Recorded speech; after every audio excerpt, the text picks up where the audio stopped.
ನಮಸ್ತೆ, welcome back to my channel. ಇವಾಗ ದೊಡ್ಡವರಿಂದ ಚಿಕ್ಕವರವರೆಗೂ ಏನು ಸಮಸ್ಯೆ ಅಂದರೆ, ಯಾರನ್ನು ನೋಡಿ ಎಲ್ರಿಗೂ ಹೇರ್ ಫಾಲ್ ಪ್ರಾಬ್ಲಮ್ ಇದ್ದೇ ಇರುತ್ತೆ, ಕೂದಲುದ್ರ ಸಮಸ್ಯೆ. ಆರಾಮಾಗೆ ಮನೆಯಲ್ಲಿರೋ ಅಂಥ ಸಾಮಗ್ರಿಗಳನ್ನೇ ಬಳಸಿ ಆಲ್ಮೋಸ್ಟ್ 6 ತಿಂಗಳು ವರ್ಷ ಆಗೋ ರೀತಿ ನಾವೇ ಮನೆಯಲ್ಲೇ ಒಂದು ಕೆಮಿಕಲ್ ಏನು ಇಲ್ಲದೆ ನೈಸರ್ಗಿಕ ಪದಾರ್ಥಗಳನ್ನ ಬಳಸಿ ಒಂದು ಹೇರ್ ಆಯಿಲ್ನ ತಯಾರಿಸ್ಕೋಬೋದು. ಅಂದರೆ ನೀವು ನಂಬ್ತೀರಾ? ನೀವು ಔಟ್ಸೈಡ್ ಮಾರ್ಕೆಟಲ್ಲಿ ನೀವು ತರ್ತೀವಿ, ಎಷ್ಟು ಕಾಸ್ಟ್ಲಿ ಇರುತ್ತೆ ಕ್ರೀಮ್ಗಳು, ಆಯಿಲ್ಗಳು. ಅದ್ಯಾವುದು ಇಲ್ಲದೆ ಮನೆಯಲ್ಲಿರೋ ಅಂಥ ನಿಮ್ಮ ಗಾರ್ಡನ್ನಲ್ಲಿ ಸಿಗೋ ಅಂಥ ಕೆಲವು ಸಾಮಗ್ರಿಗಳಿಂದಲೇ ನಾವು ಒಂದು ಹೇರ್ ಆಯಿಲ್ನ ತಯಾರಿಸ್ಕೋಬೋದು. ಆಲ್ಮೋಸ್ಟು ಒಂದು 6 ತಿಂಗಳು ವರ್ಷಕ್ಕಾಗೋವಷ್ಟು ನಿಮ್ಗೆ ಯಾವ ಪ್ರಮಾಣದಲ್ಲಿ ಬೇಕೋ ಆ ಪ್ರಮಾಣದಲ್ಲಿ ನೀವು ನೋಡ್ತಿರ್ಬೋದು. ಎಲ್ಲ ಆಲ್ಮೋಸ್ಟು ನಮ್ಮ ಮನೆಯಲ್ಲೇ ಸಿಗೋ ಅಂಥ ಪದಾರ್ಥಗಳಿದು. ಇಲ್ಲಿ ನಾನು ಎಲ್ಲವನ್ನು ತೊಳೆದು ಒರೆಸಿ ಅವುಗಳಲ್ಲಿ ಏನು ನೀರಿನಂಶ ಇರಬಾರ್ದು ಆ ರೀತಿ ಒಣಗಿಸಿ ಕಟ್ ಮಾಡ್ಕೊಳ್ತಾ ಇದ್ದೀನಿ. ನಾನಿಲ್ಲಿ ಫ್ರೆಶ್ ಆಗಿರೋ ಅಂತಹ ನೆಲ್ಲಿಕಾಯಿನ ಒಂದು 200 ಗ್ರಾಮ್ ತೊಗೊಂಡಿದ್ದೀನಿ. ಅದು ಬೀಜನ ತೆಗಿಬೇಕು, ಸೀಡ್ ಹಾಕಬಾರ್ದು, ತೆಗಿತಾ ಇದ್ದೀನಿ ಅದನ್ನು. ನಂತರ ಇದು ಅಷ್ಟೇ ಅಲ್ವಿರಾ ನಿಮ್ಮ ಪಾಟ್ಗಳಲ್ಲಿ ಇದ್ದೇ ಇರುತ್ತೆ, ಅದನ್ನೊಂದು 300 ಗ್ರಾಮ್ ಅಷ್ಟು ತೊಗೊಳ್ತಾ ಇದ್ದೀನಿ. ಅದನ್ನು ಅಷ್ಟೇ ಕಟ್ ಮಾಡಿ ನಿಮ್ಗೆ ಯಾವ ಶೇಪಿಗೆ ಬೇಕು ಆ ಶೇಪಿಗೆ ದೊಡ್ಡ ದೊಡ್ಡ ಗಾತ್ರಕ್ಕೆ ಕಟ್ ಮಾಡ್ಕೊಳ್ಳಿ. ಒಂದು 200 ಗ್ರಾಮ್ನಷ್ಟು ಈರುಳ್ಳಿನ ಕೂಡ ಕಟ್ ಮಾಡಿ ಇಟ್ಕೊಳ್ತಾ ಇದ್ದೀನಿ. ಇಲ್ಲಿ ನಾನು ಒಂದು ದಪ್ಪ ತಳ ಇರೋ ಅಂಥ ಪಾತ್ರೆಯಲ್ಲಿ 1 ಲೀಟ್ರಷ್ಟು ಕೋಕೋನಟ್ ಆಯಿಲ್ನ ಹಾಕ್ಕೊಳ್ತಾ ಇದ್ದೀನಿ. ನಿಮಗೆ ಎಷ್ಟು ಪ್ರಮಾಣದಲ್ಲಿ ಬೇಕೋ ಅಷ್ಟು ಪ್ರಮಾಣದಲ್ಲಿ ಇವೆಲ್ಲ ಸಾಮಗ್ರಿಗಳನ್ನ ಹೆಚ್ಚು ಕಮ್ಮಿ ಮಾಡಿಕೊಂಡ್ರೆ ಆಯಿತು. ನಂತರ ಆಯಿಲ್ ಬಿಸಿ ಆಗ್ತಾ ಇದೆ ಅಂದಾಗ ಇದು ಬ್ಲ್ಯಾಕ್ ಸೀಡ್ ಅಂತ ನೀವು ಔಟ್ಸೈಡ್ ಅಂಗಡಿಗಳಲ್ಲಿ ಸಿಗುತ್ತೆ, 50 ಗ್ರಾಮ್ನಷ್ಟು. ಒಂದು 50 ಗ್ರಾಮಷ್ಟು ಮೆಂತ್ಯ ಹಾಕ್ಕೊಳ್ತಾ ಇದ್ದೀನಿ. ಆ ಬ್ಲ್ಯಾಕ್ ಸೀಡ್ ಅನ್ನೋದಕ್ಕೆ ಇನ್ನೊಂದು ಹೆಸರು ಕಲ್ಲುಂಜಿ ಬೀಜ ಅಂತಲೂ ಕರೀತಾರೆ. ನಂತರ ಒಂದಷ್ಟು ದಾಸವಾಳದ ಹೂಗಳು ಎಷ್ಟಿತ್ತು ನಮ್ಮ ಪಾಟಲ್ಲಿ ಅದನ್ನು ತೊಗೊಂಡು ಬಂದು ನಾನು ಸೇರಿಸ್ತಾ ಇದ್ದೀನಿ. ಯೂಶಲಿ ನಿಮಗೆ ದಾಸವಾಳದ ಹೂವು ಸಿಗಲಿಲ್ಲ ಅಂದ್ರೂ ಎಲ್ಲಾದರೂ ಯೂಸ್ ಮಾಡಿ ಅಥವಾ ದಾಸವಾಳದ ಹೂವು ಒಣಗಿಸಿರೋ ಅಂಥದ್ದು ಸಿಗುತ್ತೆ. ಸಾಮಾನ್ಯವಾಗಿ ಎಲ್ಲ ದಾಸವಾಳದ ಹೂವುಗಳು ಗಿಡಗಳು ಹಾಕೇ ಇರ್ತೀರ, ಹಂಗಾಗಿ ಈಸಿಯಾಗಿ ಸಿಗುತ್ತೆ. ನಂತರ ಒಂದು 10 ವೀಳ್ಯದೆಲೆನ ಅದನ್ನು ಕೂಡ ಕಟ್ ಮಾಡಿ ಸೇರಿಸ್ಕೊಳ್ತಾ ಇದ್ದೀನಿ. ಇವನ್ನ ಒಂದೇ ಸಲ ಹಾಕೋದು ಬೇಡ, ಎಲ್ಲವನ್ನೂ ಒಂದಾದ್ಮೇಲೆ ಒಂದು ಸೇರಿಸ್ತಾ ಹೋಗಬೇಕು. ಈಗ ನಾನು ನೆಲ್ಲಿಕಾಯಿನ ಕಟ್ ಮಾಡಿ ಇಟ್ಕೊಂಡಿದ್ನಲ್ಲ ಅದನ್ನು ಕೂಡ ಸೇರಿಸ್ಕೊಳ್ತಾ ಇದ್ದೀನಿ. ಇವೆಲ್ಲ ಪದಾರ್ಥದಲ್ಲಿ ಹಸಿ ಅಂಶ ಇರೋದ್ರಿಂದ ಸ್ವಲ್ಪ ಎಣ್ಣೆ ಸ್ವಲ್ಪ ಈ ಥರ ಕುದಿ ಬಂದು ಹುಕ್ಕ ಥರ ಇರುತ್ತೆ, ಹಂಗಾಗಿ ನೋಡಿಕೊಂಡು ಸಣ್ಣ ಉರಿನಲ್ಲಿ ಕುದಿಸ್ಬೇಕು. ನಂತರ ಈಗ ನಾನು ಅಲ್ವಿರಾ ಕೂಡ ಸೇರಿಸ್ಕೊಳ್ತಾ ಇದ್ದೀನಿ. ನೋಡಿ ಈ ಥರ ಉಕ್ತಾ ಇರುತ್ತೆ, ಯಾಕೆಂದರೆ ಎಣ್ಣೆಯಲ್ಲಿ ಇದೆಲ್ಲ ತೇವಾಂಶ ಇರೋ ಅಂಥ ಪದಾರ್ಥಗಳಲ್ವ, ಹಾಗಾಗಿ ಬಿಡದೆ ಈ ರೀತಿ ಮಿಕ್ಸ್ ಮಾಡ್ತಾನೆ ಇರಬೇಕು. ಇವಾಗ ಎಲ್ಲಿ ನೋಡು ಎಲ್ಲರಿಗೂ ಅಷ್ಟೇ, ದೊಡ್ಡವರಿಂದ ಚಿಕ್ಕವರವ್ರಿಗೆ, ಗಂಡು ಮಕ್ಕಳಿಗೆ ಎಲ್ರಿಗೂ ಅಷ್ಟೇ ಇಂಥ ಸೀಸನ್ ಅಂತ ಇಲ್ಲ, ಎಲ್ಲರಿಗೂ ಹೇರ್ ಫಾಲ್ ಪ್ರಾಬ್ಲಮ್ ಇರುತ್ತೆ. ಔಟ್ಸೈಡ್ ಪಲ್ಯೂಷನ್ ಇರ್ಬೋದು, ನಾವು ತಿಂತಿರೋ ಅಂಥ ಪದಾರ್ಥಗಳಲ್ಲಿ ಕರೆಕ್ಟು ವಿಟಮಿನ್ಸ್ ಸಿಗದೇ ಇರ್ಬೋದು, ಇಲ್ಲ ಯಾವುದಾದ್ರೂ ಒಂದು ವಿಟಮಿನ್ಸ್ ಡಿಫಿಷಿಯನ್ಸಿಯಿಂದಲೋ ಟೆನ್ಷನ್ನಿಂದಲೋ ಎಲ್ಲಾದ್ರಿಂದಲೂ ತುಂಬ ಹೇರ್ ಫಾಲ್ ಆಗ್ತಾ ಇದೆ. ಈ ಥರ ಒಂದು ಮನೆಯಲ್ಲೇ ಒಂದು ಆಯಿಲ್ ರೆಡಿ ಮಾಡಿ ಇಟ್ಕೊಂಡು ನೋಡಿ, ಖಂಡಿತ ನಿಮಗೆ ಸೊಲ್ಯೂಷನ್ ಸಿಗುತ್ತೆ.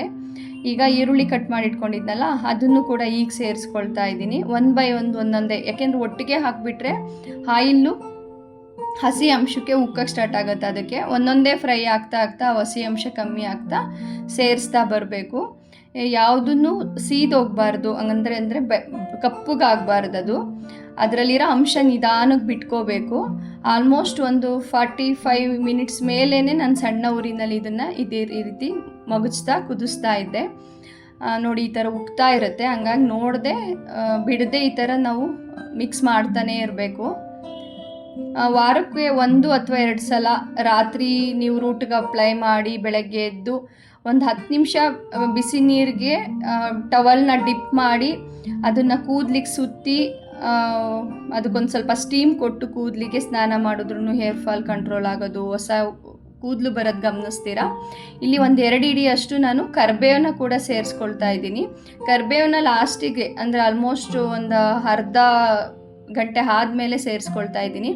ಯಾಕೆಂದರೆ ಅವೆಲ್ಲ ಬಂದು ತುಂಬ ಹಸಿ ಅಂಶ ಇರೋದ್ರಿಂದ, ಮತ್ತು ದೊಡ್ಡ ಗಾತ್ರ ಕಟ್ ಮಾಡಿದ್ದೀನಲ್ಲ ಅವುಗಳಿಗೂ ಹೀರ್ಕೊಳ್ಳೋಕೆ ಅಥವಾ ಅದ್ರ ಆಯಿಲ್ ಫ್ರೈ ಆಗೋಕ್ಕೆ ಒಂದು ಸ್ವಲ್ಪ ಟೈಮ್ ತೊಗೊಳೋದ್ರಿಂದ ಕರಿಬೇವು ಆಗಲ್ಲ, ಬೇಗ ಕಪ್ಪಗಾಗ್ಬಿಡುತ್ತೆ. ಅದಕ್ಕೆ ಇಲ್ಲಿ ಎಂಡ್ಗೆ ಹಾಕ್ಕೊಳ್ತಾ ಇದ್ದೀನಿ. ಎಂಡಂದರೆ ಒಂದು ಅರ್ಧ ಗಂಟೆ ಆದಮೇಲೆ ಸೇರಿಸ್ಕೊಳ್ತಾ ಇದ್ದೀನಿ. ನೀವು ಗಮನಿಸ್ತಾ ಇರ್ಬೋದು, ಅದು ನೊರೆ ಬರೋದು, ಉಕ್ಕೋದು ಸ್ವಲ್ಪ ಕಮ್ಮಿ ಆಗ್ತಾ ಬರ್ತಾ ಇದೆ. ಅದು ಸ್ವಲ್ಪ ಕೂಡ ಆ ನೊರೆ ಅಂಶ ಇರಬಾರ್ದು. ಆ ರೀತಿ ಆಗೋವರೆಗೂ ನಾವು ಈ ರೀತಿ ಬಿಡದೆ ಮಿಕ್ಸ್ ಮಾಡ್ತಾನೆ ಇರಬೇಕು. ಅವುಗಳಲ್ಲಿರೋ ಅಂಥ ಎಲ್ಲ ಅಂಶನೂ ಆ ಎಣ್ಣೆಗೆ ಬಿಡ್ತಾ ಹೋಗುತ್ತೆ. ಡ್ಯಾಂಡ್ರಫ್ ಕಂಟ್ರೋಲ್ ಆಗುತ್ತೆ, ಹೇರ್ ಫಾಲ್ ಕಂಟ್ರೋಲ್ ಆಗುತ್ತೆ. ಕೂದಲು ಕೂಡ ಅಷ್ಟೇ, ನೀವು ಕಂಡೀಷ್ನರೇ ಬೇಕಿಲ್ಲ, ಅಷ್ಟು ಆರೋಗ್ಯಕರವಾಗಿರುತ್ತೆ.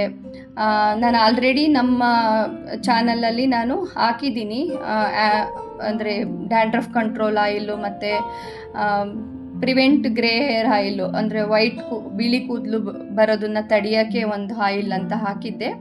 ಆಲ್ಮೋಸ್ಟ್ ನಾನು ಇದನ್ನು ಒಂದು 10 ವರ್ಷದ ಮೇಲೆ ಆಗಿದೆ ಬಳಸೋಕ್ಕೆ ಸ್ಟಾರ್ಟ್ ಆಗಿ.